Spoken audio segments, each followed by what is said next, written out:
영상으로 함께 예배하시는 모든 성도님들과 가정 가운데 하나님 평강이 함께 하시기 축복합니다. 우리 함께 말씀 보겠습니다. 요한복음 3장 16절 말씀입니다.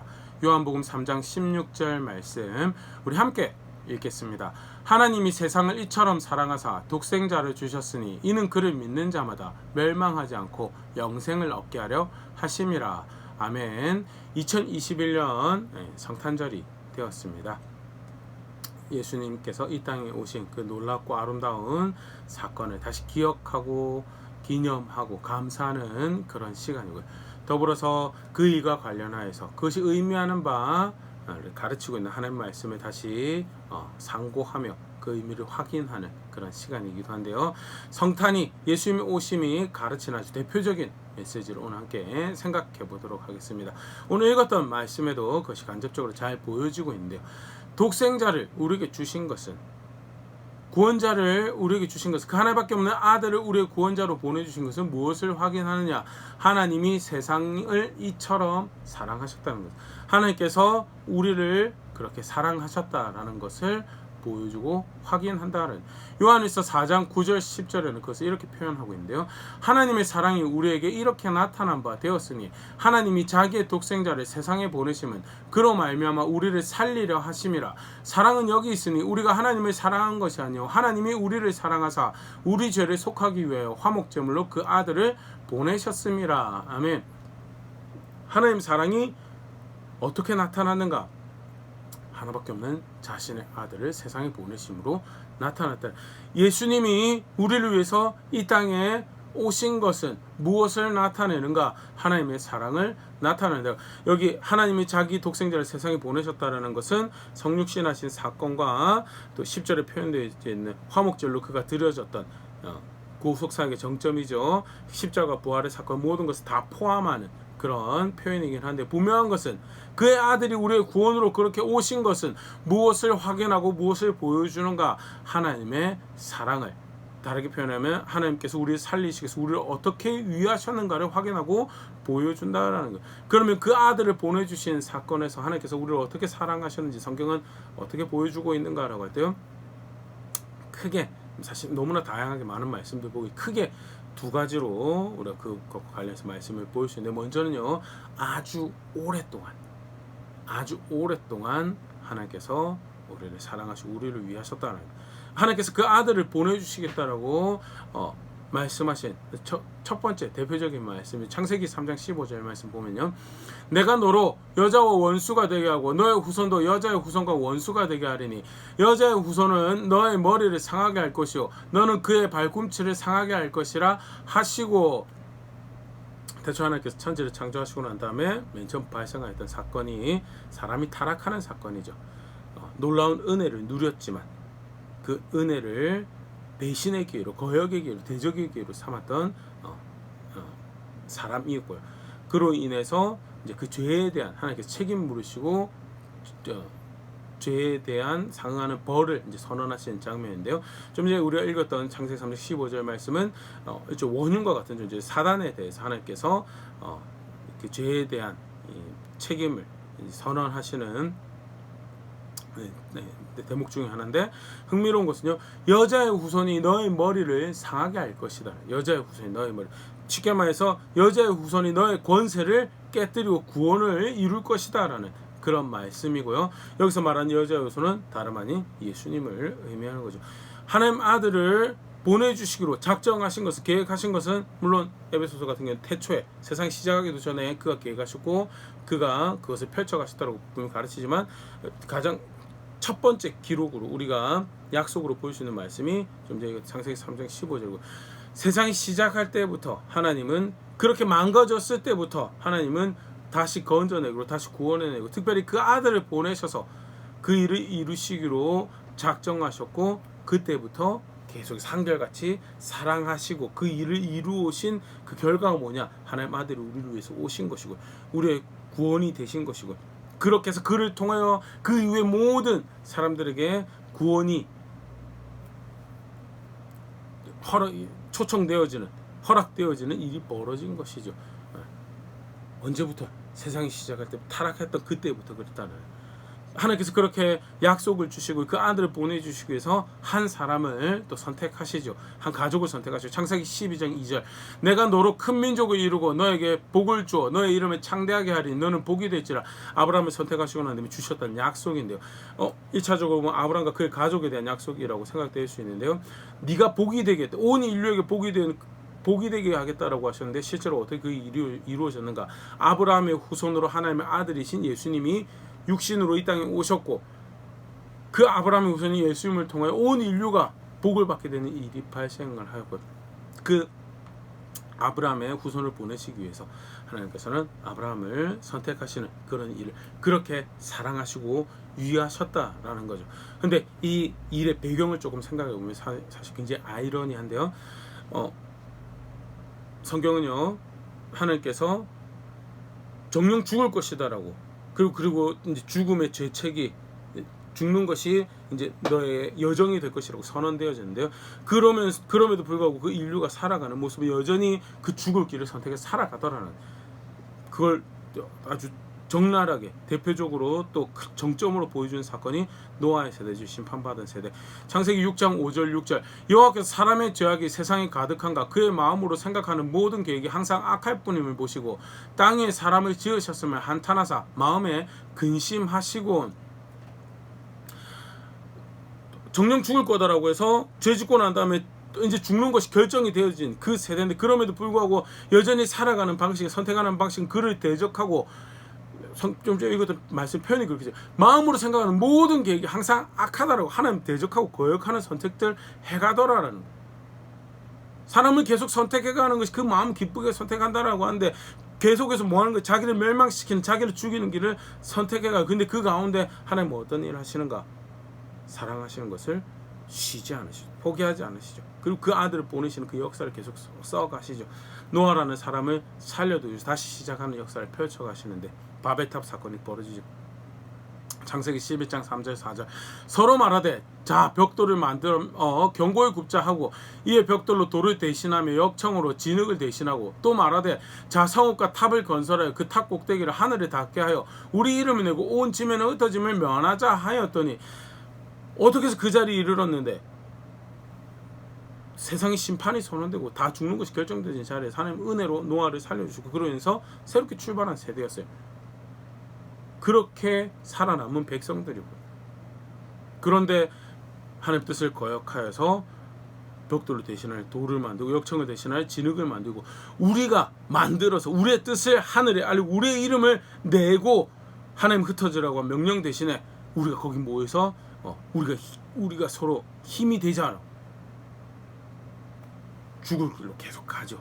죽을 길로 계속 가는데 하나님은 고작 인간의 선택, 자기들을 위한다는 것이 자멸의 길을 선택하는데 진정 그들을 사랑하신 하나님은 하나님 아들을 보내주실 역사를 쓰시죠.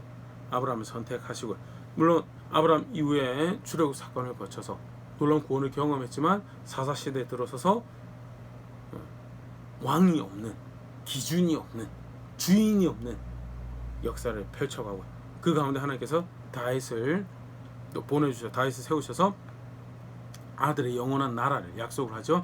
사무엘하 7장 13절 그는 내 이름을 집을 건축할 것이요 나는 그의 나라 왕위를 영원히 견고하게 하리라. 그래서 사람의 나라가 영원할 수가 없죠. 여기서 그의 나라의 왕위가 영원히 견고하다는 것은 아브라함의 후손이면서 다윗의 후손으로 오신 하나님의 아들 예수님을 통하여 영원한 나라를 펼쳐가실 것이고 하나님 백성들을 그렇게 살게 하겠다라는 것을 약속을 하신 거죠.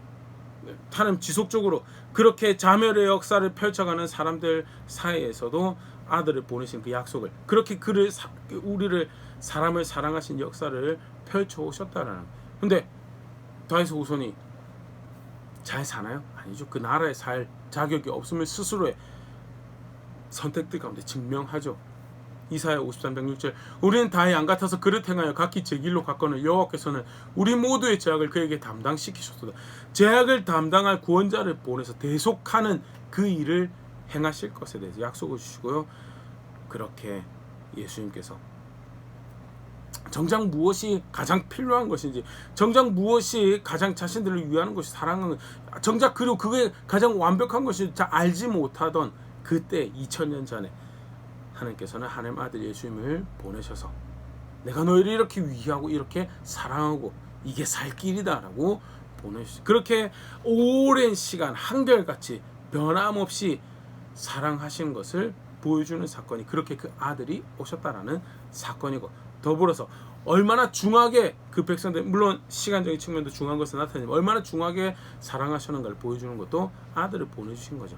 하나밖에 없는 아들을 내어주시면, 좀 전에 읽었던 5절 말씀, 요한복음 3장 16절 말씀 한번 더 같이 보면요, 하나님이 세상을 이처럼 사랑하사 독생자를 주셨으니 이는 그를 믿는 자마다 멸망하지 않고 영생을 얻게 하려 하심이라. 존 스토트 목사님이 이 독생자라는 구절에 대해서 그렇게 표현을 하시더라고요. 하나밖에 없는 아들을 내어주었다는 것은 아버지가 내어놓을 수 있는 모든 것에 그것보다 더한 것을 내어놨다는 것을 의미하는 거다. 하나를 아버지께서, 하나님께서 그토록 중하게, 그토록 모든 것을 다하여서 사랑하셨음을 보여주는 것이 하나밖에 없는 아들을 내어주셨다는 것을.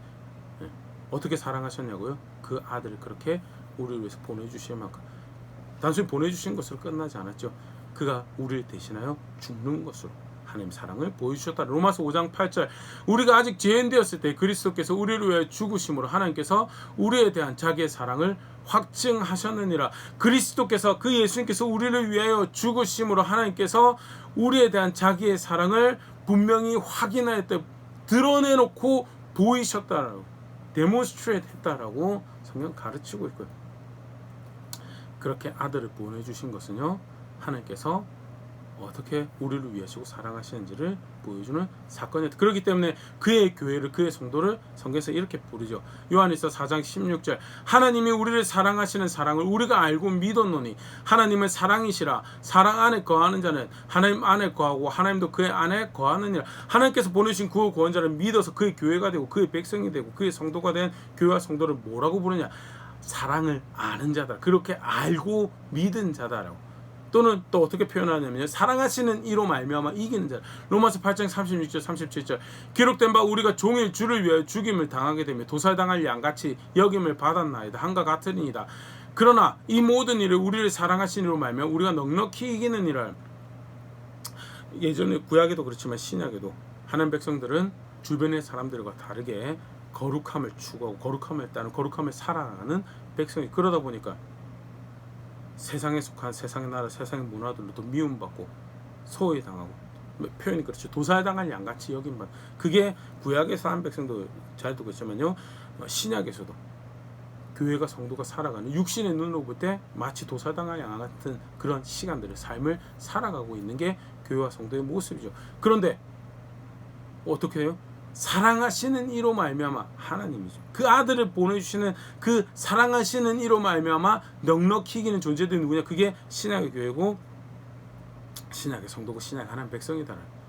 자신들의 강함으로 이길 수 있는 그런 자리는, 그런 존재들 아니에요. 그럼에도 불구하고 누구로 이기느냐? 사랑하시는 이로 말미암아 넉넉히 이기는, 그 교회는, 성도는 그렇게 표현되어지고 있더라. 왜? 실제로 그 아들을 보내주시는 것으로 분명히 확인하고 나타낸 사랑하시는 하나님 계시고, 실제 그 아들 안에서 하나님 백성을 그렇게 위하시는 하나님이시죠. 그래서 에베소서에는 이렇게 표현되어 있죠. 그러므로 에베소 5장 1절입니다. 그러므로 사랑을 받은 자녀같이 너희는 하나님을 본받는 자가 되고. 사랑을 받은 자녀다. 교회가, 하나님 백성 성도가 어떻게 불려지고 있느냐? 사랑을 받은, 사랑을 알고 사랑하는 자로 이기고 사랑을 받은 자녀 같은 존재들이다. 왜? 우리를 위해서 오신 하나님 아들을 알거든. 그리고 그 아들을 보내신 하나님을 알거든. 성탄요, 어떤 시간이 그 아들이 오신 것을 기념하는 절기죠. 물론 365일 말씀으로 확인하지만 이 절기를 통해서 교회가, 성도가 분명히 다시 확인해야 되는, 다시 붙잡아야 되는 사건이, 하나님 우리 사랑하신다. 하나님 나 사랑하신다. 아들을 내어주시는 것은요, 분명하게 뭘 확인하냐면 그렇게 우리를 위하시는 하나님 계시다라는. 로마서 8장 31절 32절, 그런즉 이 일에 대하여 우리가 무슨 말하리요? 만일 하나님이 우리를 위하시면 누가 우리를 대적하리요? 하나님 우리를 위하시면 누가, 정말 용감한, 또 마음에 벅차오르는 그런 고백. 하나님 우리를 위하시면 누가 우리를 대적하려? 맞죠? 근데 하나님 우리를 위하신 거 어떻게 하냐? 정말 하나님 우리를 위하시냐? 32절 자기 아들을 아끼지 아니하시고 우리 모든 사람이 내주신 이가 어찌 그 아들과 함께 모든 것을 우리에게 주시지 아니하겠느냐. 그 아들을 아끼지 아니하시고 내어주셨다는 사건이 무엇을 확인하느냐. 하나님이 우리를 위하시는 것을 확인하는 거고, 예수님이 우리에 오셨다는 것은요, 우리를 위하시는 하나님 계시는구나. 더불어서요, 그 하나님께서 우리를 위하시는 정도가, 그 하나님께서 우리를 사랑하시는 정도가 어떠냐. 로마서 8장 38절 39절 내가 확신하노니 사망이나 생명이나 천사들이나 권세자들의 현재의 일이나 장래의 일이나 능력이나 높음이나 깊음이나 다른 어떤 피조물이라도 우리를 우리 주 그리스도 예수 안에 있는 하나님의 사랑에서 끊을 수 없으리라. 아들을 보내주시기까지 사랑, 더불어 아들을 보내주시기까지 그 오랜 긴 시간 나는 이렇게 너희를 위한다라는 것을 보여주신 하나님은요,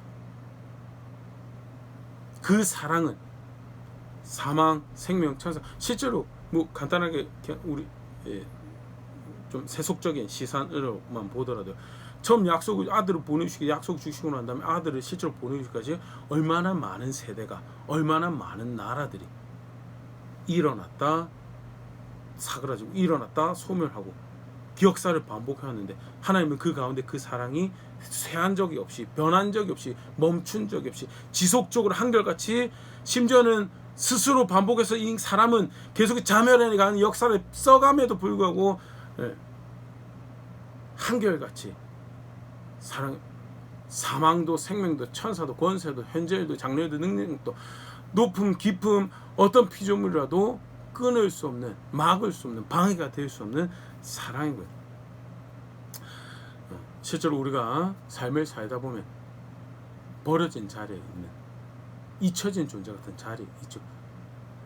특별히 사실 전 세계가 약 지금 2년 정도 시간이 됐는데요, 전염병으로 고통받고 그거를 인해서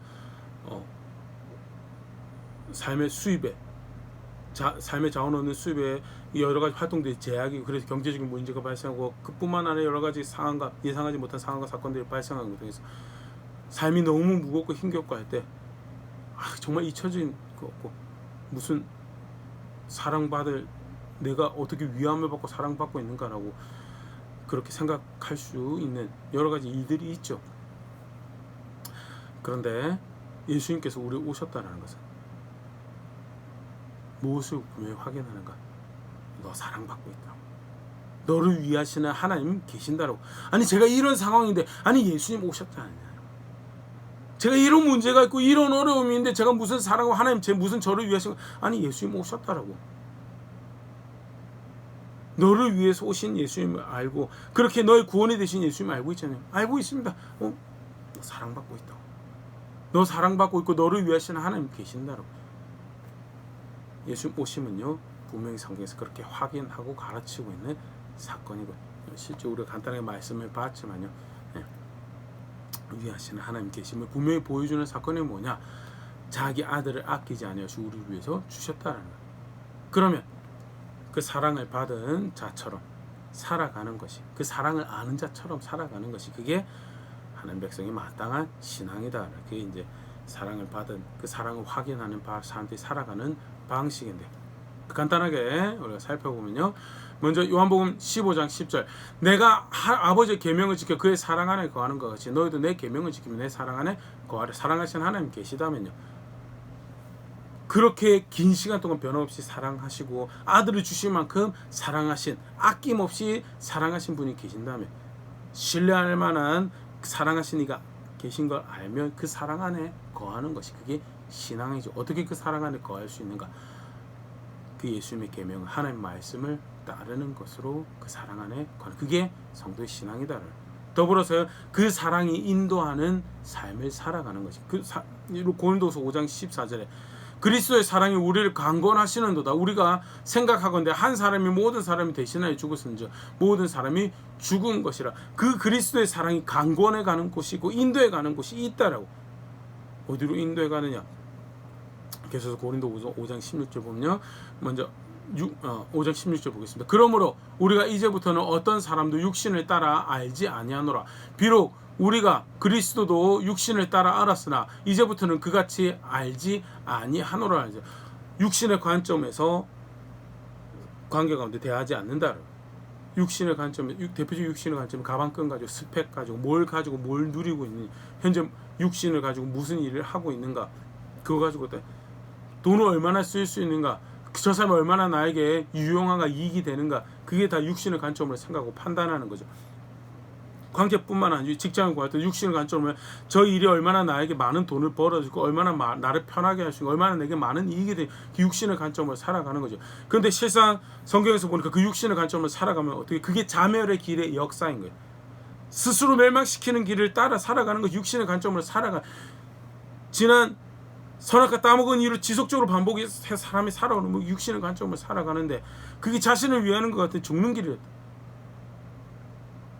하나님 아들이 오시고 난 다음에 하나님 아들을 통하여 그 사랑을 알고 나서 보니까 무엇이 정말 나를 위하는 길이고 무엇이 정말 나를 사랑하는 그 하나님의 관점에서 그 하나님의 길로 자신의 길을 이해하고 그 하나님 관점에서 자신을 알고 어떻게 하면 그 하나님 성결과 어떻게 하면 그 하나님 더 사랑 어떻게 하면 그 하나님과 함께 할까라는 그런 관점에서 살아가는 것이 그게 하나님 백성이 살아가는 거죠. 그거를 5장 16절에서는 육신의 관점을 살지 않고요. 5장 20절에 그러므로 우리가 그리스도를 대신하여 사신이 되어 하나님이 우리를 통하여 너희를 권면하신 것이 그리스도를 대신하여 간청하노니 너희는 하나님과 화목하라. 그리스도의 사랑이 강건하고 그리스도의 사랑이 간청하는 것 그 사랑 안에 거하고 그 하나님과 화평한 관계 가운데 화목하는 동행하는 관계 가운데 있어. 어떻게 하나님과 동행하는 건가? 좀 전에 말씀드린 육신의 관점을 살지 않고요. 하나님 관점을 사는. 그가 가치 있다라고 한 것이 내 가치. 그가 유익하다라는 것이 내 가치는. 그가 생명이라는 것이 나에게 생명이고 그가 선하다는 것이 그가 거룩하다는 그가 의롭다고 하는 것이 내가 살아갈 길이 되고 방편이 되고 그게 그 사랑이 인도해 가는 거예요. 사랑을 아는 백성이 살아가는 또 다른 모습을 성경에서 가르치고 있습니다. 세 번째로요. 요한 1서 4장 11절 사랑하는 자들아 하나님이 이같이 우리를 사랑하셨은지 우리도 사랑하는 것이 서로 사랑하는 것이 마땅하도다. 사랑을 알기 때문에 사랑을 나누자는 자리에 있죠.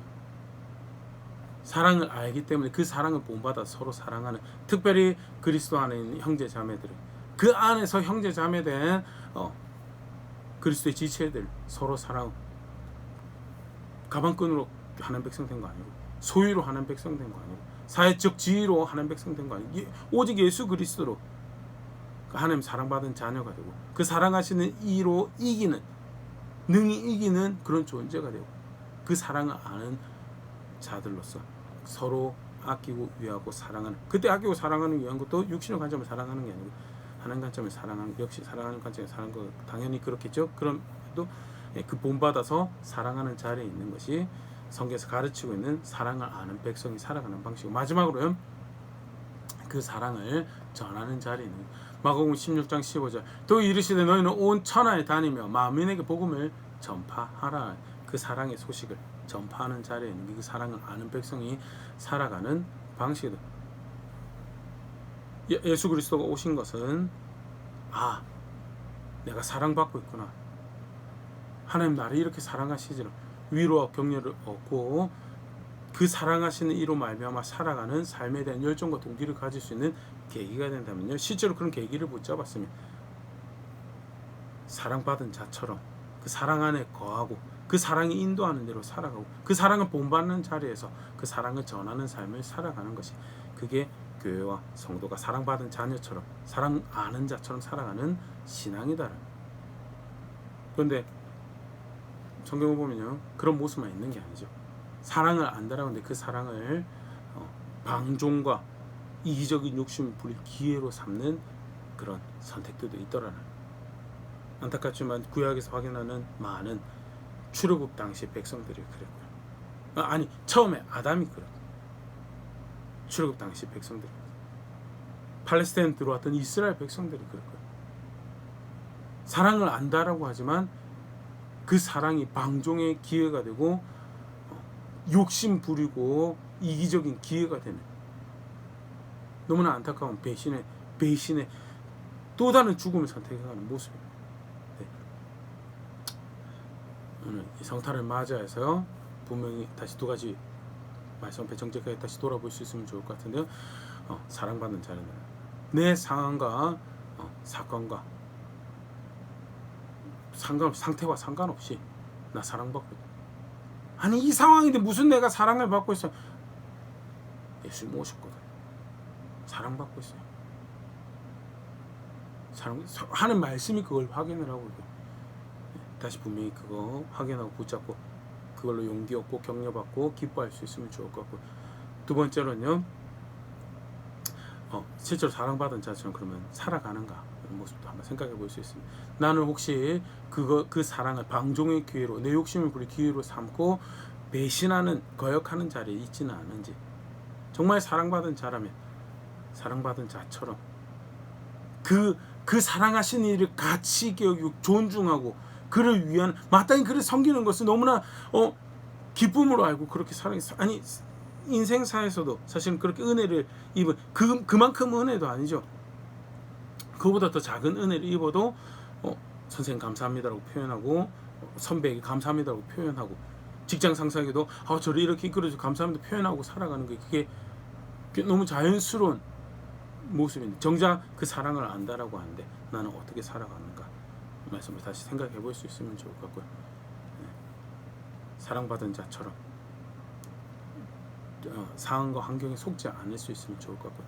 사랑받은 자처럼, 사랑받는 자녀처럼 걸음걸음 그 사랑 안에 거하고 그 사랑의 인도함을 따라서 그 사랑하시는 일을 본받고 나가서 그 사랑을 나누는 자리에 있는, 거기서 자라가는 자리에 있는 우리가 또 그렇게 함께하는 교회 될 수 있으면 좋을 것 같습니다.